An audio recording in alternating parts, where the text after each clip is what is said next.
দীর্ঘ ৩ বছর বাদে দেখা আমার শহর কলকাতাকে। এই শহরটাকে একেবারেই আলাদাভাবে দেখছি। ময়দানের মাঠঘাট থেকে গঙ্গার বুকে সূর্যাস্ত, ফুচকা, ট্যাক্সি, গড়িয়াহাটের বার্গেনিং, ফ্লুরিজের ব্রেকফাস্ট সব ঠিক একই রয়ে গেছে। তবে আমি দেখছি অন্য অ্যাঙ্গেলে।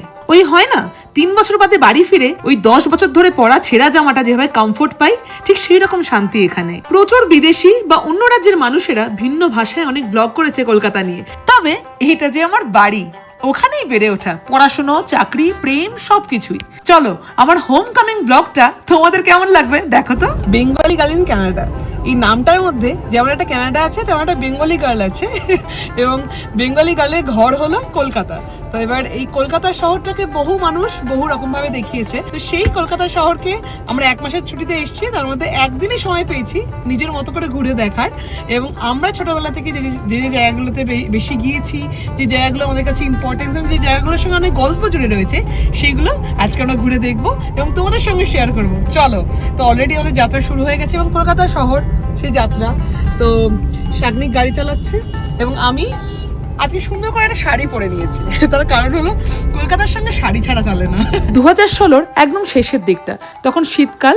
একদিন দুপুরবেলা আমি আর শাগনিক বেরোলাম। কেন বেরিয়েছি, কি উদ্দেশ্যে বেরিয়েছি তা আমরা জানি না, তবে ছোটবেলাকার বন্ধুর সঙ্গে হঠাৎ ইচ্ছে হলো একসঙ্গে বেরোনোর। এর আগে যদিও বহুবার বেরিয়েছি আমরা, তবে বন্ধুদের সঙ্গে কোনো গ্রুপে, আলাদা করে দুজনে এই প্রথমবার। এসপ্ল্যানেড মেট্রো স্টেশনে নেমে তারপর বাসে করে রেড রোড, তারপর বাঁদিকে ময়দানকে রেখে কোনো এক শীতের দুপুরের কলকাতায় দুজনের পাশাপাশি হাঁটা। তখন জানেন তো এই রাস্তা দিয়ে ট্রাম চলতো, মাঝে মাঝে ডান দিক দিয়ে একটা করে খিদিরপুরগামী ট্রাম চলে যাচ্ছে। কি কথা বলেছিলাম, কি আলোচনা করেছিলাম কিছুই মনে নেই, তবে মনে হয়েছিল আমরা দুজন ভীষণ কমফোর্ট দুজনের। হাজার হাজার কলকাতা প্রেমের মতো আমাদেরও প্রেমটা শুরু হয়েছিল সেই দিন রাস্তায় হাঁটতে হাঁটতে।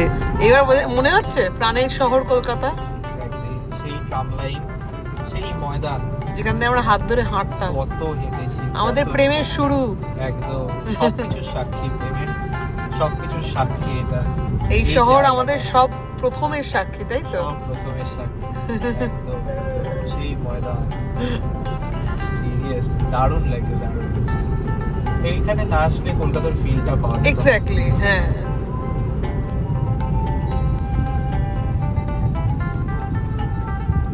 সেই দিন কলকাতা ভ্রমণের প্রথম ডেস্টিনেশন ছিল পার্ক স্ট্রিট। সেখানে ফ্লুরিজে ব্রেকফাস্ট করতে গিয়েছিলাম। যে সময় গিয়েছিলাম সেটাকে ব্রেকফাস্ট বললে অপমান করা হয়। দীর্ঘ 3 বছর বাদে কলকাতায় ফিরলে যা হয়, ব্যাংক, ডাক্তার, কেনাকাটা, এত কাজ। ঠিক সেইভাবেই সকালবেলা বেশ কিছু কাজ ছিল, সবকিছু সেরে মোটামুটি আমরা ব্রেকফাস্ট করতে ঢুকেছিলাম দুপুর 2টোর সময়। তবে আমরা গিয়ে কি খাবো সেটা আগের থেকে ঠিক ছিল, তাই জন্য বেশি দেরি হয়নি, গিয়ে আমরা অর্ডার করে দিয়েছি। আমরা গিয়ে ইংলিশ ব্রেকফাস্ট অর্ডার করেছিলাম একটা, আর একটা করেছিলাম চিকেন স্যান্ডউইচ। তবে শাগনিক কাছে দারুণ একটা জিনিস উদ্ধার করেছে, ইংলিশ ব্রেকফাস্টে বাঙালি টাচ। এই যে ডালটা দেয় সেটা কিন্তু আমরা কানাডার ব্রেকফাস্টগুলোতে পাই না। এটা হয়তো জায়গা অনুসারে বা রিচুয়াল অনুসারে চেঞ্জ হয়। দুটো প্ল্যাটার নিয়ে আমরা দুজনে মিলে শেষ করতে পারতাম না, তাই জন্য একটা প্ল্যাটার আর একটা চিকেন স্যান্ডউইচ নিয়েছি। কিন্তু আমার তো ওই বেকনটা চাই। আমার নিজের স্যান্ডউইচে পেট করছে না, আমার ওর থেকে সেই বেকন চাই। বেকনের জন্য আমি কলকাতার এই ঐতিহাসিক এবং আইকনিক রেস্টুরেন্ট প্রতিষ্ঠিত হয়েছিল 1927 সালে। এইখানে ইউরোপিয়ান স্টাইলে কেক, পেস্ট্রি এবং এখানকার ফেমাস ইংলিশ ব্রেকফাস্ট পাওয়া যায়। এখানকার রামবলের জগৎজোড়া নাম। এইখানে গেলে অবশ্যই একবার টেস্ট করবেন। তবে আমরা সকাল সকাল ব্রেকফাস্ট খেতে গিয়ে রামবল ট্রাই করাটা একটু বাড়াবাড়ি হয়ে যাবে।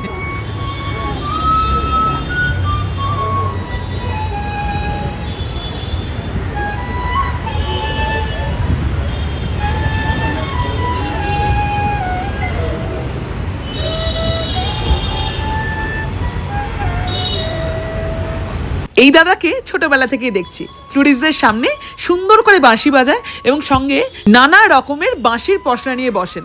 তবে এইবার একটা নতুন জিনিস খেয়াল করলাম, আপনি যদি কলকাতার ফ্রিজ ম্যাগনেট খোঁজেন তবে এনার কাছে পাবেন সেটা।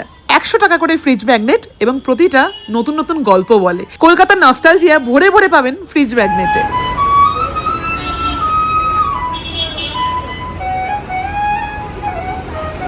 শহর কলকাতা মানে আর্টের আখড়া, আর সেইখানে এত সুন্দর মন ভালো করা একটা গান দিয়ে শুরু হলো আজকের দিনটা আমাদের।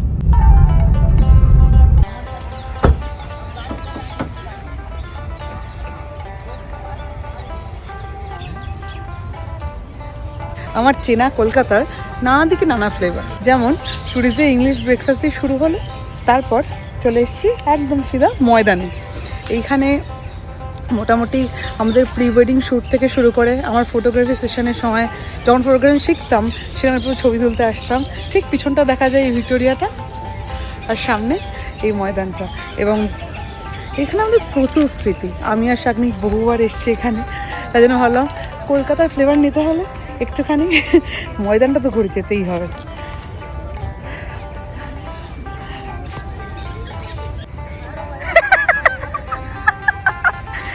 এইটা হলো 42 গাছের পিছন থেকে, ওই বিল্ডিংটা হলো কলকাতার highest building, tallest building. Okay, I am sorry. আর ভিক্টোরিয়া এখানে সামনে একটা শহর 3 বছর বাদে ফিরে যেন ঘরের মতো ফিল দিচ্ছে। মনে পড়ে যাচ্ছে আনাচে কানাচে লেগে থাকা কত শত স্মৃতি। তবে নিজের চেনা জায়গা এতটা মন ভালো করে দিতে পারে এইটা আগে আমরা বুঝতে পারিনি। দুই শালিক নমস্কার, পা দুটো পরিষ্কার, মাথা দুটো ভালো, আজকের দিনটা ভালো।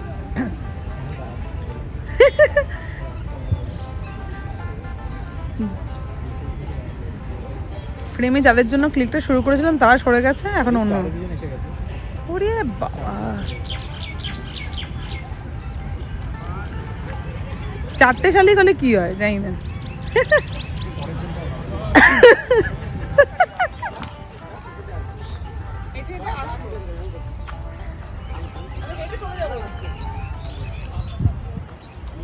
তো এই ময়দানে আসার আরেকটা কারণ ছিল এই ফটোগ্রাফিটা। আমারই ফটোগ্রাফি ক্লাসের বন্ধু সুদীপ দা বলেছিল তুই এখানে আসার পর তোর একটা পোর্ট্রেট তুলবো। আমি বললাম ওকে, তবে ছবিগুলো কেমন হবে সেটা কে ঠিক করবে, ফটোগ্রাফার না মডেল, সেই নিয়ে কনফিউশন। কারণ সুযোগ পেলে আমার তো বক্তব্যের শেষ নেই। তবে সেদিন সূর্যের আলোটা এত সুন্দর ছিল যে খুব সুন্দর সুন্দর কিছু ছবি উঠেছে, যেগুলো দেখা যাবে আমার ইনস্টাগ্রামে। পৃথিবীর অনেকগুলো সানসেট দেখেছি, কিন্তু সানসেটের মধ্যে যদি নাম্বার 1-এ রাখতে হয় আমি এইটাকেই রাখবো সব সময়। আমার ছোট থেকে দেখা সেই প্রিয় সানসেটের জায়গা ময়দান, পাশে ভিক্টোরিয়া, এবং এখানে ছোট্ট করে সানসেট হচ্ছে, যেটা আমি মানে সারা জীবনেও কোনো কিছু বিট করতে পারবে না।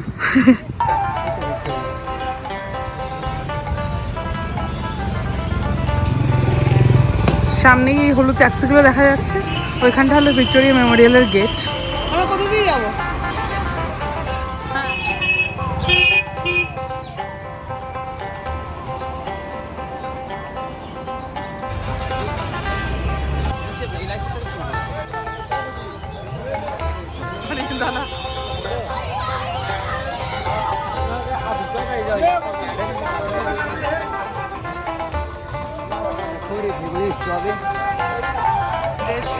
এই সেই ভিক্টোরিয়া মেমোরিয়াল, একটা বিশাল আকারের সাদা মার্বেলের স্থাপত্য, যাকে দিয়ে কলকাতাকে কলকাতা হিসেবে চেনা যায়। সালটা 1906 থেকে 21। ব্রিটেনের রানী ভিক্টোরিয়ার স্মৃতিতে তৈরি হয়েছিল এই স্থাপত্য।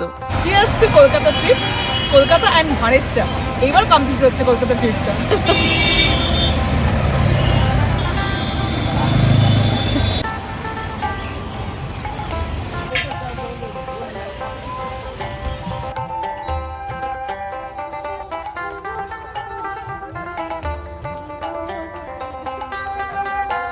তবে কলকাতা শহরের সবকিছুই ভালো ভালো ভালো এমনটা কিন্তু নয়। এই যে 1 ঘন্টার জন্য গাড়িটা রেখেছিল তার মধ্যে এত ধুলো পড়ে গেছে যে সেই ধুলো পরিষ্কার করতে হচ্ছে। সারা শহর জুড়ে ধুলো কিন্তু অতিরিক্ত মাত্রায় রয়েছে। যেদিন আমরা এয়ারপোর্টে প্রথম কলকাতায় নামি সেদিনকে বাইরের ধুলো দেখে আমরা অবাক হয়েছিলাম, এত ধুলো হতে পারে কখনো? কলকাতার AQI নাকি 181, ভাবতে পারছেন? আমরা কানাডার যে ক্যালগারি শহরে থাকি সেইখানে AQI মোটামুটি 25 থেকে 30-এর মধ্যে ঘোরাফেরা করে। ফলে কলকাতায় নেমে প্রায় 1 সপ্তাহ জাস্ট ধুলোর জন্য গলা চোখড হয়েছিল। এই মাত্রাতিরিক্ত এয়ার পলিউশনের জন্য মোটামুটি একটা শহর মনে হচ্ছে সিগারেট খেয়ে রয়েছে, এত ধোঁয়া চারদিকে। যাই হোক, গল্প করতে করতে আমরা এসে পড়েছি প্রিন্সেপ ঘাটে। আমাদের প্রথম যখন দেখা হয়েছিল তুই রাতের কলকাতা নিয়ে বেশ কিছু জ্ঞান দিয়েছি, ঠিক আছে? এবং সেগুলো এইখানে বসেছিল, সেই জ্ঞানগুলো। এই হলো প্রিন্সেপ ঘাট স্টেশন। এটা পার করলে গঙ্গার ঘাট। আমাদের মনে হয় এটা নামানো, বেসিক্যালি আমাদের তাড়াতাড়ি যাওয়া উচিত।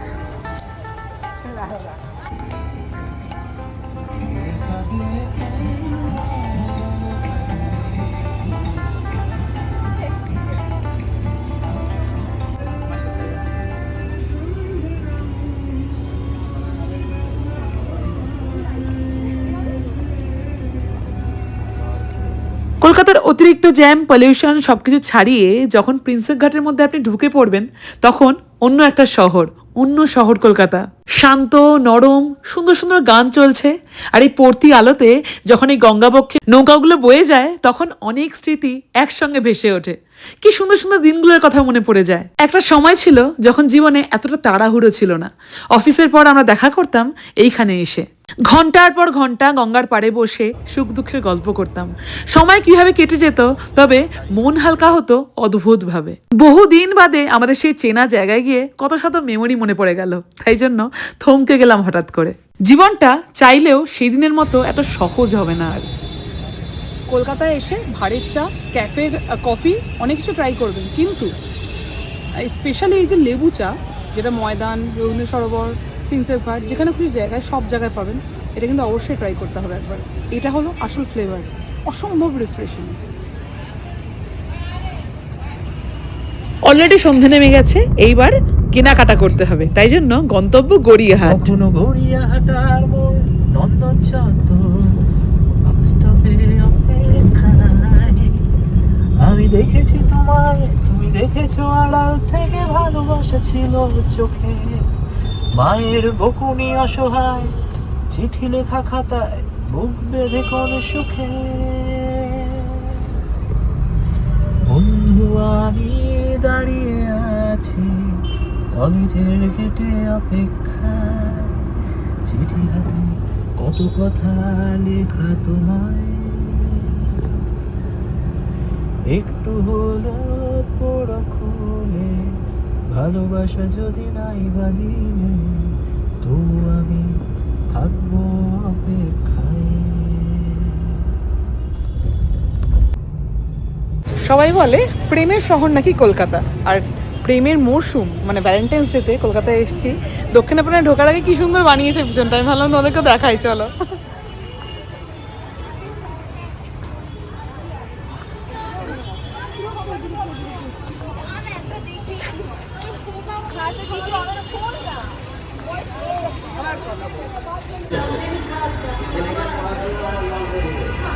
ব্যাস আমি চলে এসেছি আমার চেনা পরিচিত জায়গায়।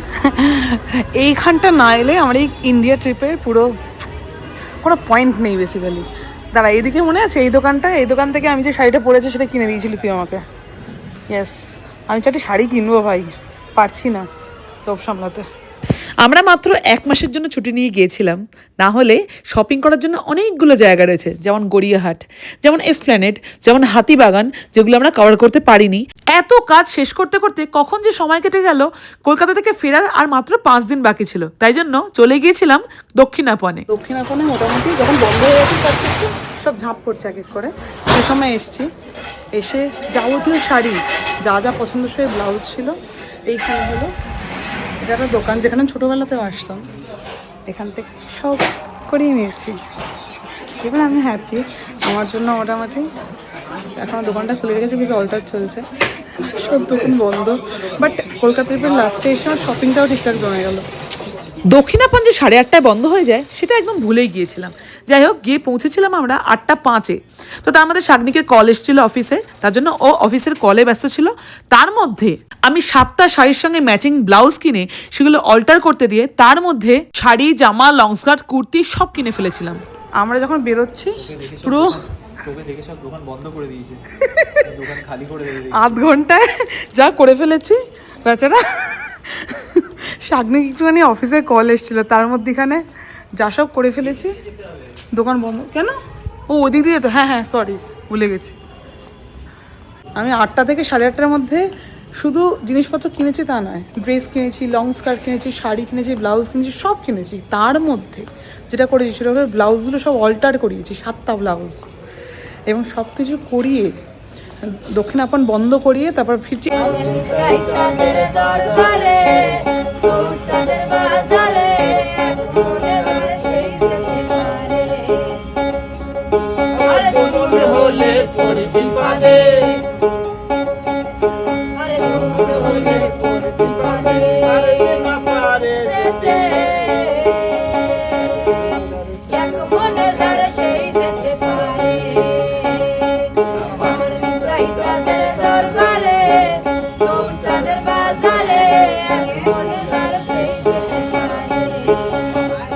পিছনেই ঠিক মধুসূদন মঞ্চ, মানে বলছি না কলকাতার একটা শিল্পের কালচার আছে, যেটা এই রাত্রিবেলা এখানে বসে আমরা মোটামুটি টাইম স্পেন্ড করছি।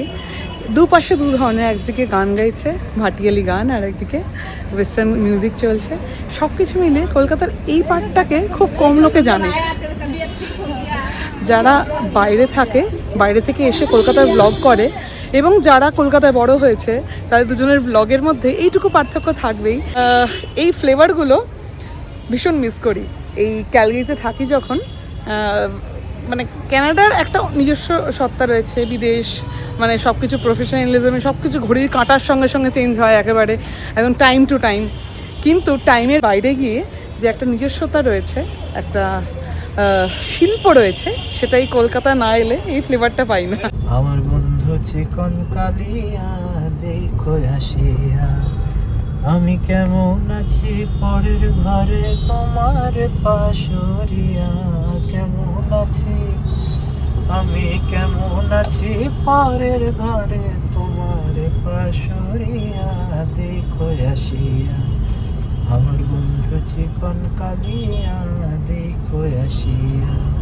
তো ক্যাফে রে সাউথ কলকাতা না। এরপর আবার সাউথ কলকাতা থেকে নর্থ কলকাতায় পারি। আইস স্কেটিং রিং, কোয়েস্ট মল সবকিছু ছেড়ে মা ফ্লাইওভার ধরে বাড়ির উদ্দেশ্যে রওনা দিলাম। আজকে শ্বশুরবাড়ি ডানকুনি যাব। তবে একদিনে কি আর গোটা কলকাতা ঘোরা যায়? বাগবাজার ঘাট, কুমোরটুলি, রবীন্দ্র সরোবর সবই তো বাদ চলে গেল। এইবার এত টাইট শিডিউল নিয়ে গিয়েছিলাম যে অর্ধেক জিনিসই হলো না। যাই হোক, পরের বার কলকাতা গেলে হবে সেগুলো। ভিডিওটা কেমন লাগলো অতি অবশ্যই জানিও কমেন্ট বক্সে। আর ভালো লাগলে আমার চ্যানেলটা একটু সাবস্ক্রাইব করে দিও প্লিজ। দেখা হচ্ছে পরের ভ্লগে। আজকের মতো বাই।